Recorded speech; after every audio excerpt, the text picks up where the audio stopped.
Monsieur le maire, mes chers collègues, l'examen des nouvelles subventions associatives nous inspire naturellement quelques analyses, quelques remarques, dont vous connaissez sans doute déjà probablement la teneur. Mais le Front National se fait fort de ne pas varier sur ses principes.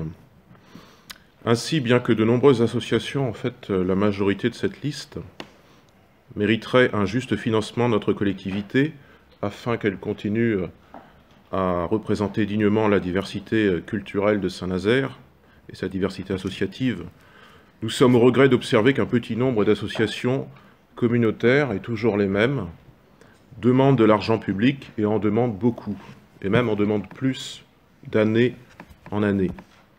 Comme nous l'avions initialement expliqué, c'était en juin 2014, nous ne pouvons que les inciter d'abord à recruter des adhérents afin de trouver les fonds nécessaires à leur développement.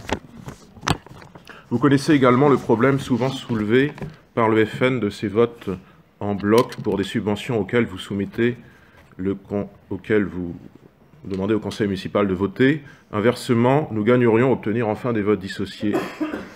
Parce que si nous devisions sur chaque association, bien sûr, avec un vote à main levée, ça prendrait peut-être 10 à 15 minutes, ce qui n'est pas inenvisageable. Dans le détail, nos votes seront naturellement négatifs concernant les prêts de 6 000 € attribués au Mouvement de la Paix, MDLP, au MRAP et à la Ligue des droits de l'homme.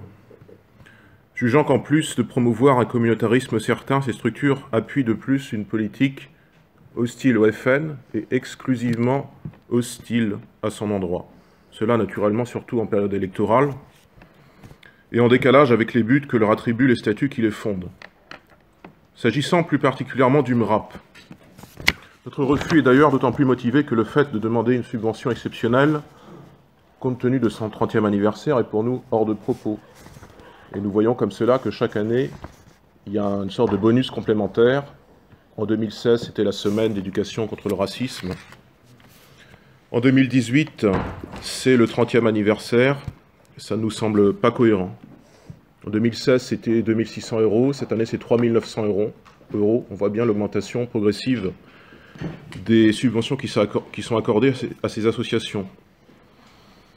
Par ailleurs, sans être spécialiste de l'histoire des associations antiracistes, nous serions d'ailleurs, au passage, bien tentés de demander au MRAP nazérien, ça nous a un peu interrogés, pourquoi n'a-t-il que 30 ans, alors qu'au niveau national, cette association en a quasiment 70. Cette implantation tardive dans une commune, pourtant destinée à être une zone de force de ce type d'association, compte tenu de sa sociologie électorale, compte tenu de l'implantation du syndicalisme, dans notre ville, ne peut qu'étonner. Et ces 30 ans à peine laissent entendre que la présence d'officines antinationales, puisqu'il faut bien les qualifier ainsi, d'officines antinationales de la sorte, n'y est pas toujours bien admise de la population, faute d'adhérents notamment, parce qu'il n'y a pas des milliers d'adhérents dans ces associations. C'est donc à regret que nous ne pourrons voter ces subventions par la faute du MRAP, par la faute de la LDH, par la faute du Mouvement de la Paix, dont la présence résiduelle dans notre tissu associatif nuit clairement au libre examen, et nous savons maintenant qu'elle nuit également, nous le savons par voie de justice, au libre débat.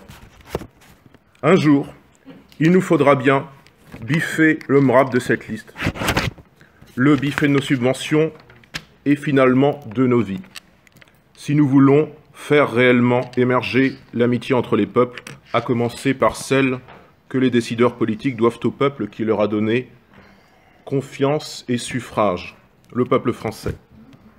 Libre à eux ensuite de parler en conscience aux autres peuples qui font l'humanité, tant que cette adresse n'appuie pas une préférence étrangère, un surcroît d'attention, de soins et, disons-le, d'amour donné à d'autres peuples, à l'étranger, par rapport à ce qui est français, dérive antinationale qui est précisément et systématiquement la norme chez le mouvement de l'amitié entre les peuples, la Ligue des droits de l'homme et le Mouvement de la Paix. En cette attente, cette amitié que nous faisons aux Nazériens sera celle d'une abstention. Par ailleurs, sur un autre sujet, monsieur le maire, vous nous annoncez depuis 2 ans la venue de Patrick Deville pour présenter la MIT. Voilà, qu'en est-il? C'était une question. Monsieur le maire, mes chers collègues, merci de votre écoute. D'autres interventions? Monsieur Desgardes, vous avez demandé la parole. Monsieur Boucher. Boucher nous dit qu'il s'exprime régulièrement pour expliquer un petit peu les mêmes propos. Alors moi je vais faire la même chose, parce que je me suis déjà exprimé sur ce sujet-là. Je vais répondre à M. Boucher.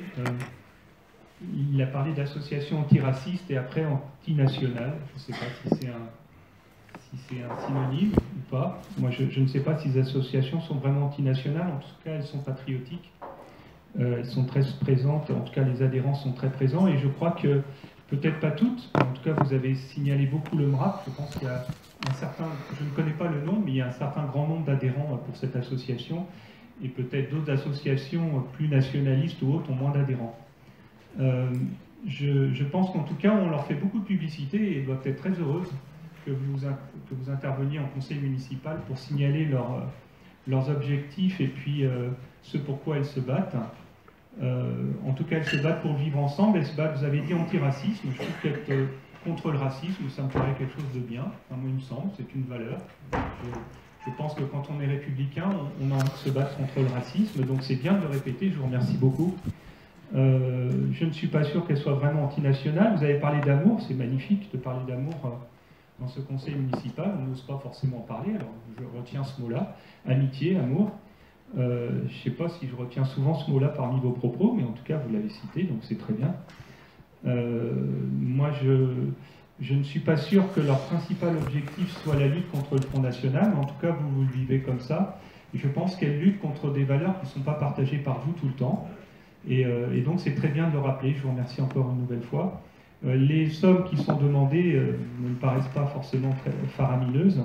Alors 30e anniversaire ou 70e anniversaire, je ne sais pas.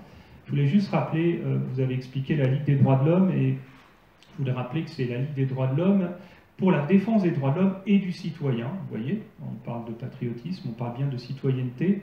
Nous sommes tous citoyens, nous appartenons tous...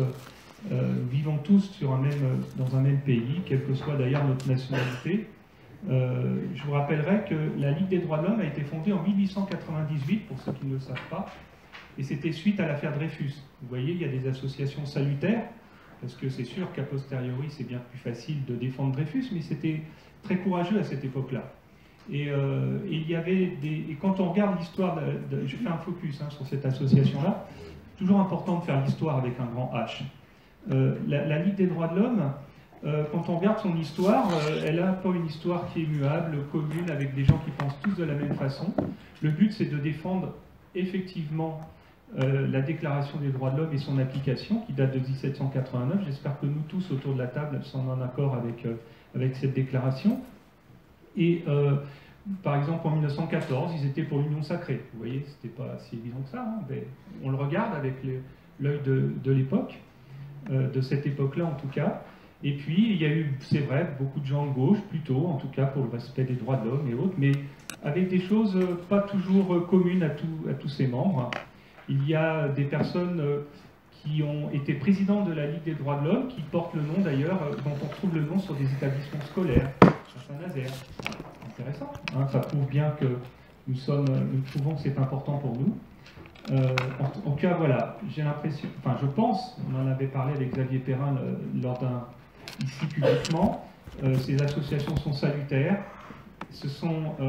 elles ne font pas forcément, elles ne brossent pas toujours dans le sens du poil, même pour les personnes de la majorité, et on l'a vu récemment, mais nous pensons que c'est salutaire, et vous voyez notre honnêteté dans l'attribution de ces crédits. Voilà. Mais en tout cas, je vous remercie beaucoup de la publicité que vous pouvez leur faire, et je pense qu'elles en sont très heureuses. Merci. Merci, je n'ai pas d'autres prises de parole. Je vais donc mettre cette délibération concernant les subventions aux voix. Y a-t-il des avis contraires? Des abstentions? 3 abstentions. Merci.